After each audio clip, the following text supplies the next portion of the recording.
Las provincias de Lugo y Orense comparten uno de los espacios naturales y artísticos más ricos de Galicia, la Ribera Sacra, tierra de espiritualidad, tierra de monjes.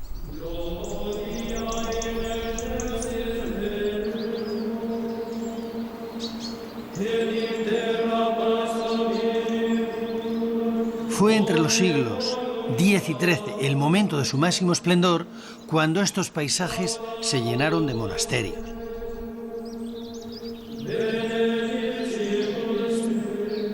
En aquel tiempo las oraciones y los cánticos de los monjes inundaban los rincones de estos pequeños valles, encajonados a todo lo largo del curso final del río Sil y del tramo central del Miño.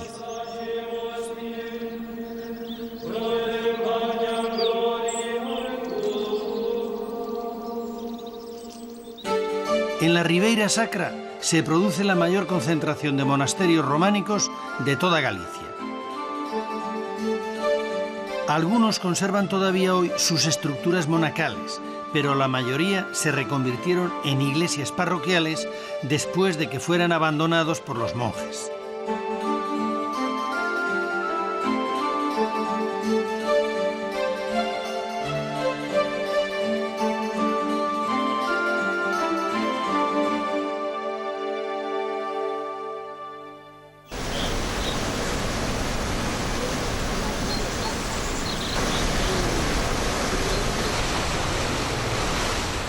Esto que tienen a mis espaldas son los cañones del río Sil. Junto con el río Miño son la columna vertebral de Galicia.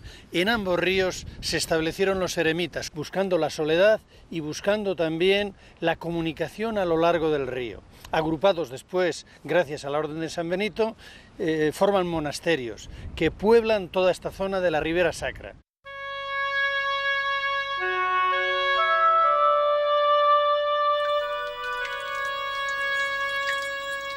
En el siglo IV, aquí en Galicia, arraigó con gran fuerza la herejía de Prisciliano, que era obispo de Ávila, pero gallego de nacimiento. Su movimiento religioso predicaba, entre otras cosas, el retiro físico y espiritual, la huida del mundo. Son tantísimos los lugares propicios para la oración y el retiro en la Ribeira Sacra que en los primeros siglos del cristianismo estos parajes debieron de estar llenos de ermitaños. Elegían cuevas ya existentes y en muchos casos las agrandaban excavando la roca para dar cabida a la ermita en la que rezaban y en la que con el tiempo llegaron a acoger a otros ermitaños. Pasaban así de la vida en solitario a una vida en comunidad. Esto es lo que pudo haber ocurrido en San Pedro de Rocas. Este es el famoso monasterio de San Pedro de Rocas, el más antiguo de toda Galicia. De su vejez da fe una piedra, una lápida que anuncia o nos dice que es un monasterio familiar ya en este siglo VI. Es abandonado por causa de la invasión musulmana y ya en el siglo XI tenemos de nuevo noticias de que está siendo ocupado por monjes benedictinos. En la lápida fundacional que se encontró en el interior de la iglesia se da fe de que 6 varones recibieron este lugar en herencia en el año 573. Es posible, por tanto, que este hubiera sido inicialmente un eremitorio familiar.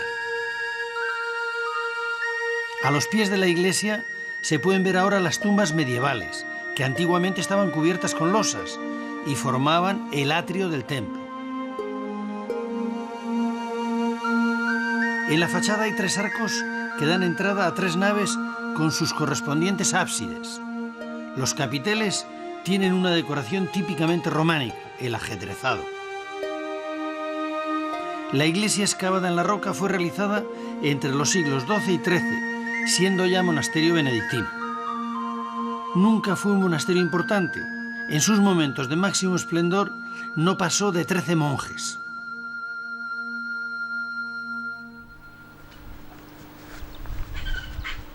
Este es el monasterio de Montederramo. Las muchas reformas realizadas en él a lo largo de su historia han acabado con el románico original. Fundado en el siglo XII por los cistercienses, fue el más poderoso de la orden en esta zona y el que dio pie involuntariamente al nombre de Ribeira Sacra.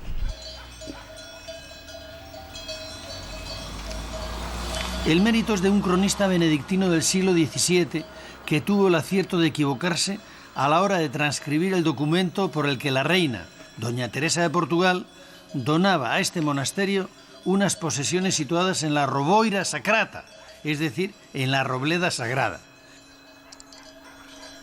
El buen monje entendió que decía Riboira Sacrata, Ribera Sagrada.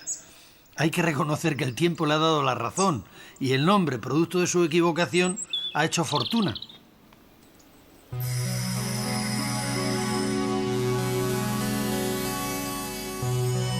Los paisajes de la Ribera Sacra son un verdadero ejemplo de aprovechamiento sostenible del territorio. La combinación de valles profundamente encajados, con laderas muy empinadas, no ha sido impedimento para su intensa ocupación. La necesidad de tierra para el cultivo ha hecho que sus gentes hayan conseguido roturar hasta los lugares más inaccesibles.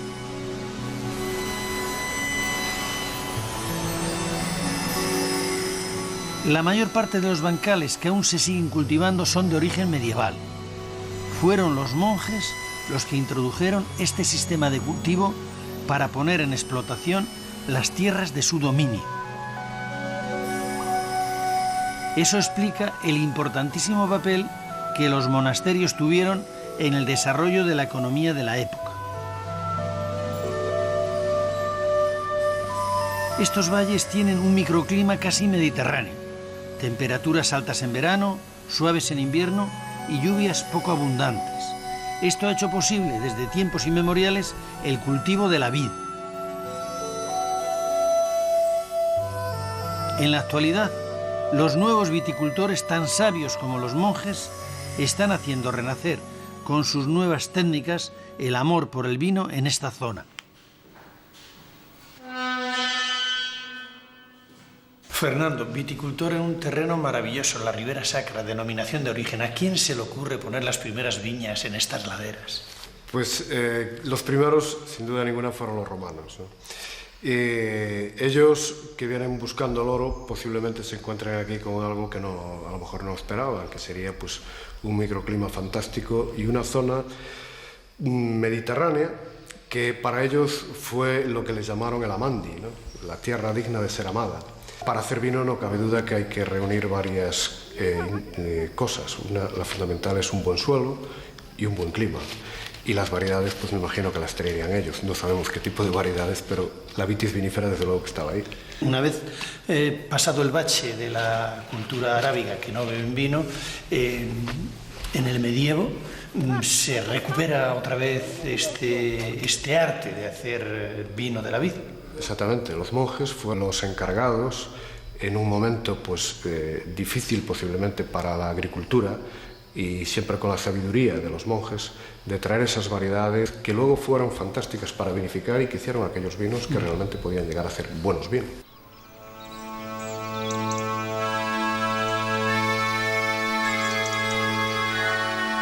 El monasterio de San Esteban de Ribas de Sil es el gran monasterio de la Ribera Sacra. Ha sido uno de los más importantes y poderosos de Galicia y, como casi todos los de esta zona, está situado sobre una ladera de la montaña y mirando al río. Después de más de siglo y medio de abandono, ahora ha sido rehabilitado y transformado en un parador de turismo. Como casi todos los monasterios de la Ribera Sacra, su origen debió ser también un eremitorio. Según la tradición, fue fundado por San Martiño en el siglo VI, pero la primera noticia documentada de él la tenemos en el año 921, en un pergamino del rey Ordoño II, en el que autoriza al abad Franquila y a sus monjes a edificar una basílica y un monasterio en este lugar sagrado, ruinoso y abandonado desde antiguo.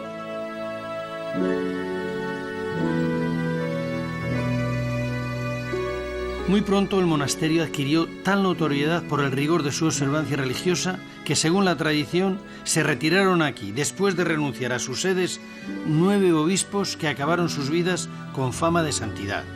Con tal motivo, el escudo heráldico del monasterio que preside su fachada renacentista Tiene 9 mitras.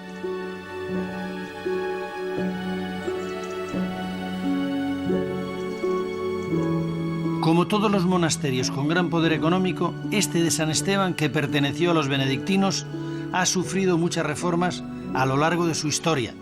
De la época románica se conservan una parte del claustro de los obispos y otra parte de la iglesia. En este claustro estuvieron enterrados los 9 obispos. La arquería del cuerpo inferior es románica. La parte superior es del siglo XVI.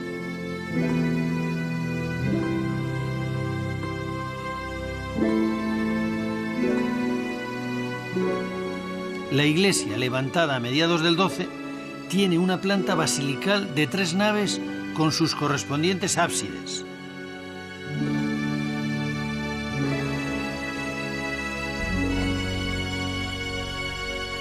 Aunque uno de los ábsides quedó ocultado casi por completo con la construcción de la sacristía, podemos ver algo bastante insólito. El ábside central es más bajo que los laterales.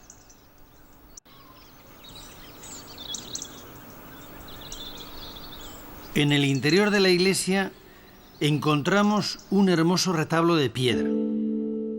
En una de sus caras nos muestra a Jesucristo con sus 12 apóstoles. En el centro, presidiendo, la figura de Cristo con corona y cruz procesional. San Pedro está a su derecha y San Pablo a su izquierda.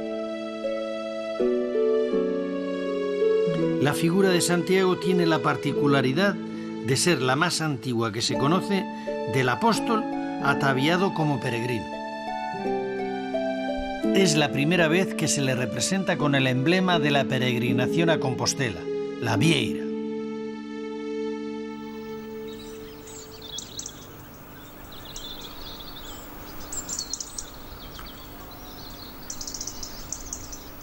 Todos los monasterios de la Ribera Sacra están emplazados en lugares especiales, con paisajes que invitan a la meditación. Pero el más espectacular de todos es el monasterio de Santa Cristina, encaramado sobre un cañón del Sil y rodeado de un bosque de castaños centenarios.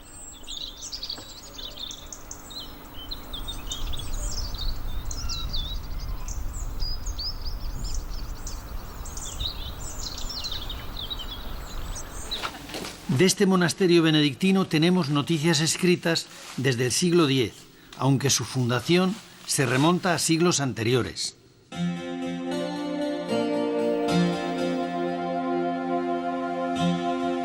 No está claro el momento en que llegó la orden benedictina a la Ribera Sacra, pero por la escasa documentación que se conserva podemos deducir que fue a finales del siglo XI o comienzos del XII. No fue un monasterio demasiado poderoso, tenía pocos monjes, aunque llegó a acumular un amplio patrimonio a través de las donaciones. Por los contratos de arrendamiento de sus tierras de dominio, sabemos que exigían a los paisanos el pago de las rentas en especies, siendo las más demandadas el vino, las castañas secas, las nueces, el centeno y el lino. La iglesia, junto con la portada del monasterio, es lo que ha quedado de la construcción románica. La puerta, ricamente decorada con temas vegetales y con su arco de 4 lóbulos, es muy original.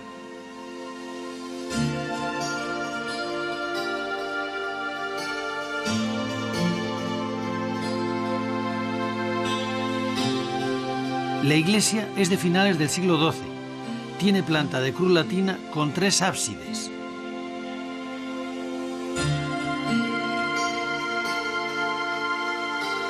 En la fachada destaca un rosetón que cuando el sol se pone inunda la nave de luz.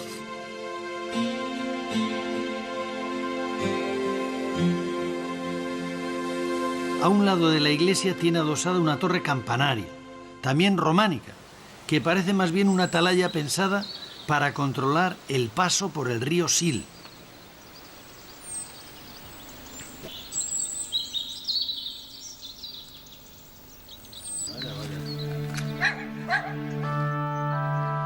El monasterio de San Julián fue fundado por monjes cistercienses de Montederramo en 1170, como recoge una inscripción situada en una de sus dos portadas. En el siglo siguiente cambió su advocación original por la de Santa María, que era la habitual en los cenobios del Císter. Fue dentro del Císter el segundo monasterio masculino, en tamaño y poder, de la Ribera Sacra. De aquel monasterio original nos ha quedado parte de su iglesia, construida en torno a 1200 y ahora utilizada para el servicio religioso de la parroquia. Tiene 3 naves con sus correspondientes ábsides. El arco triunfal del presbiterio es ya ligeramente apuntado. La decoración, como era propio de estos monjes reformistas, es de una gran austeridad.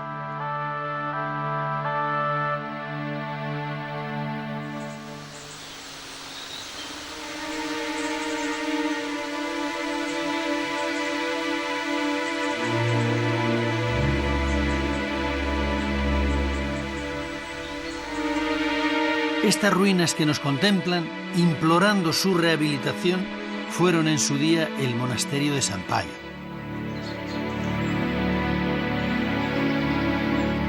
Las primeras noticias que tenemos de él se remontan al año 934. Perteneció a la Orden de San Agustín. La iglesia, de estilo románico, está a punto de derrumbarse. Es de una sola nave, con su correspondiente ábside, y cubierta con un armazón de madera que se ha venido abajo.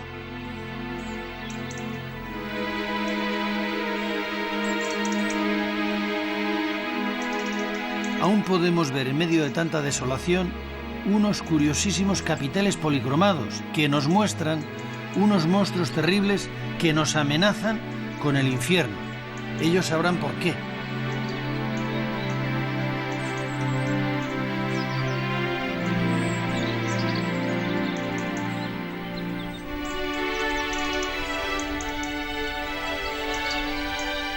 En la margen derecha del Sil, ya muy próximo a su confluencia con el Miño, está el monasterio de San Vicente.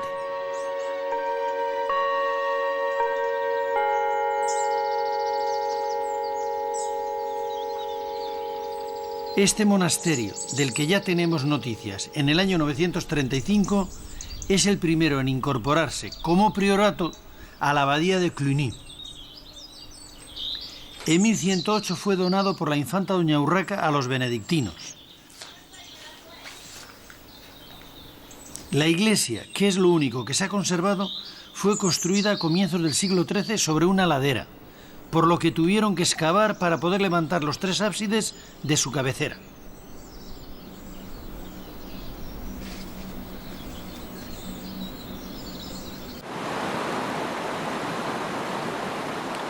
Este es el nuevo Portomarín. Lleva aquí poco más de 40 años. El viejo Portomarín estaba situado en la margen derecha del río Miño, pero en los años 60 del siglo pasado, y a pesar de que estaba declarado conjunto histórico-artístico, fue demolido para construir el embalse de Belesar. Era una villa que conservaba parte de su trazado medieval. Su iglesia fue trasladada piedra a piedra hasta su nueva ubicación, la Plaza Mayor del nuevo pueblo. Esto también ocurrió con otras iglesias situadas a lo largo del río Miño. A primera vista llama la atención su aspecto de iglesia encastillada. Esta fortificación se debe a la importancia estratégica que tuvo en la época medieval. Portomarín era paso obligado del Camino de Santiago. Para salvar el río Miño había que atravesar su puente.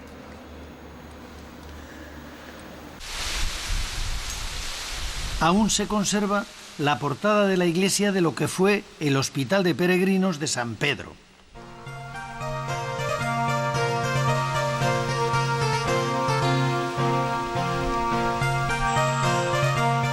La villa perteneció primero a la Orden de Santiago y más tarde a la de San Juan de Jerusalén. La iglesia comenzó a construirse a finales del siglo XII. Tiene una sola nave y un ábside. Es de sillería de piedra caliza y no de granito como es habitual en Galicia. Todavía se aprecia la numeración de los sillares que hicieron para su traslado. Esta iglesia fue construida por un taller de canteros que o bien aprendieron su oficio con el maestro Mateo, autor del Pórtico de la Gloria en la Catedral de Santiago, o fueron fuertemente influidos por su estilo. Los canteros de este taller fueron después descendiendo por la ribera del Miño y levantando iglesias. Esto ocurrió en torno al 1200. A pesar de la erosión sufrida por la piedra, en una arquivolta de la puerta principal podemos ver uno de los temas ornamentales favoritos del maestro Mateo, a los ancianos del Apocalipsis tocando instrumentos musicales.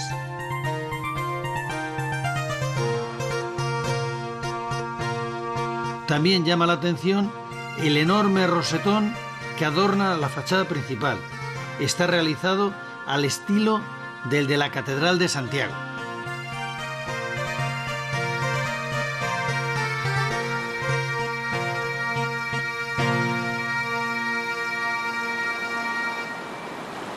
Además del buen románico, Portomarín tiene otro tesoro que se esconde en el Miño y que solo se puede ver cuando baja el nivel del pantano: los caneiros. Los caneiros es un sistema de pesca para coger anguilas vivas. El método consiste en estrechar el río poco a poco hasta convertirlo en un embudo donde se coloca un butrón y se las captura. Estas artes pesqueras eran muy utilizadas por los monjes en los ríos de que eran propietarios para conseguir el pescado que necesitaban para su alimentación. Eduardo, buscador de tesoros en los ríos. El arte de los caneiros, ¿de cuándo procede este arte de captura de la anguila? Pues procede parece ser que de los celtas, aunque después ya los romanos pues los modificaron, los prepararon mejor detallados, mejor para pescar, y ahí está.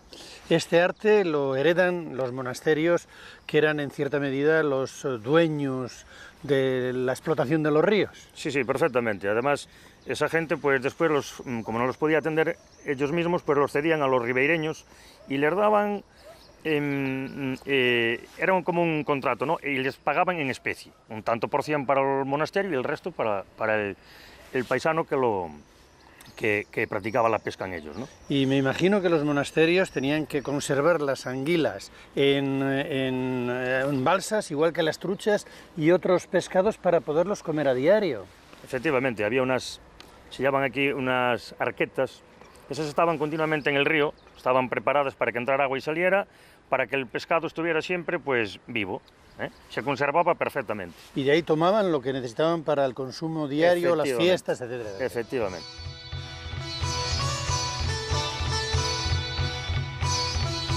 Alrededor de esta iglesia hubo una vez un pueblo, Pesqueiras, llamado así porque en este lugar muy próximo al Miño hubo antiguamente pesqueras. Con la llegada del pantano el pueblo se retiró, dejando a la iglesia sola. A su alrededor han crecido los castaños, que ahora proporcionan a los paisanos sus buenas castañas. Las castañas eran otro de los alimentos básicos para los monjes. Se secaban y duraban todo el año. La iglesia es lo único que queda de un monasterio benedictino femenino que se levantó aquí, el de Santa María. La construcción se llevó a cabo a comienzos del XIII, seguramente por el mismo taller que el de San Juan de Portomarín.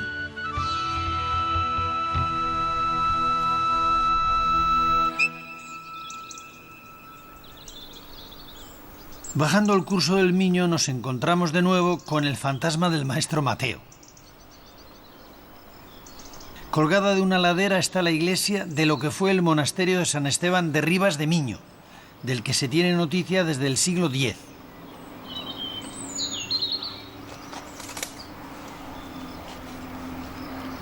La iglesia fue levantada a comienzos del siglo XIII, posiblemente para sustituir a otra más pequeña, por lo que tuvieron que excavar el terreno para colocar el ábside y en el otro extremo construir una pequeña cripta para soportar la fachada.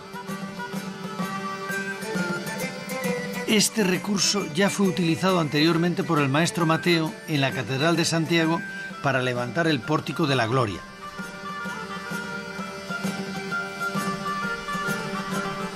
La fachada principal es una de las más bellas del románico español. Su portada está flanqueada por dos puertas ciegas y rematada por un gran rosetón de cerca de 4 metros de diámetro. En una de las arquivoltas vuelven a aparecer los músicos con sus instrumentos musicales. En este caso son 7.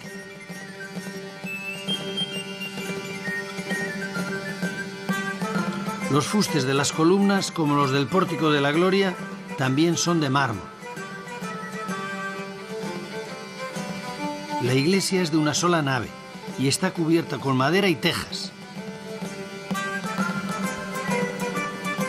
En el interior, además de disfrutar de la luz que se cuela a través del rosetón, podemos ver una adoración de los reyes incompleta, pero con muy buena labra. Están tallados en piedra y en el caso de la Virgen conserva la policromía de la época.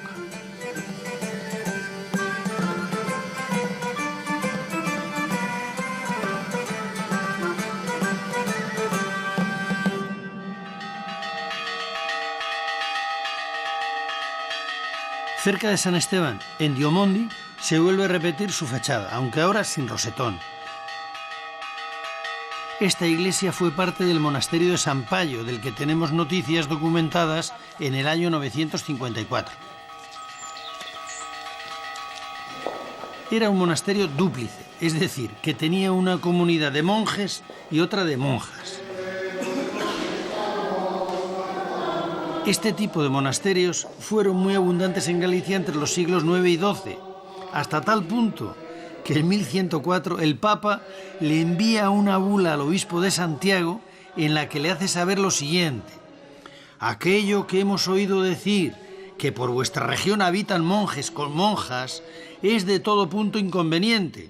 Para cortarlo, disponga enérgicamente tu experiencia de manera que los que actualmente estén juntos se separen en divididas y lejanas habitaciones y en adelante no vuelva a tomarse tal costumbre. Así es como Roma acabó con los monasterios dúplices. Los de la Ribera Sacra, donde también los había, acabaron desapareciendo y sus propiedades pasaron a engrosar el patrimonio de otros monasterios mayores o de catedrales. Este que estamos viendo, el de San Payo, pasó a depender de la Catedral de Lugo.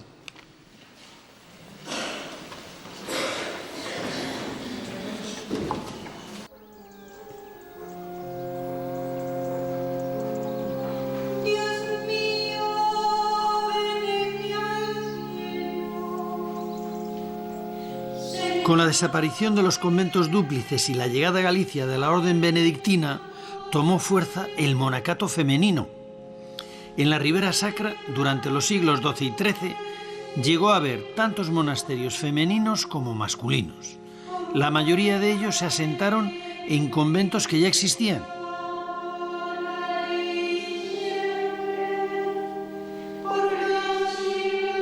Este es el caso del monasterio benedictino de San Miguel, en el que para la construcción de la nueva iglesia se reutilizó una ventanita prerrománica. Esto nos permite suponer que en el siglo X ya había allí una iglesia.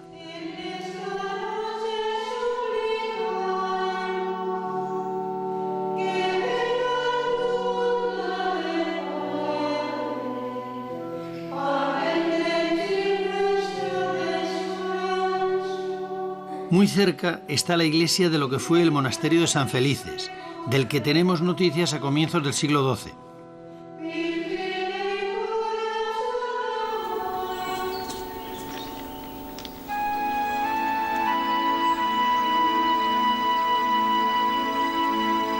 Junto al río Miño se levantaron otros 2 monasterios que acabaron siendo de monjas benedictinas: el de San Juan, fundado en el siglo X, y el de San Esteban del siglo IX.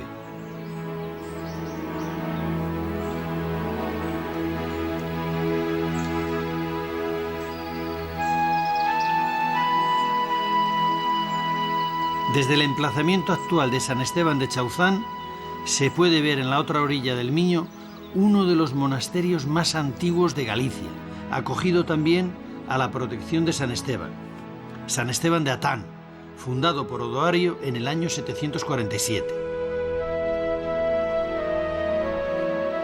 En su iglesia románica podemos ver reutilizadas las bellísimas celosías prerrománicas del edificio primitivo.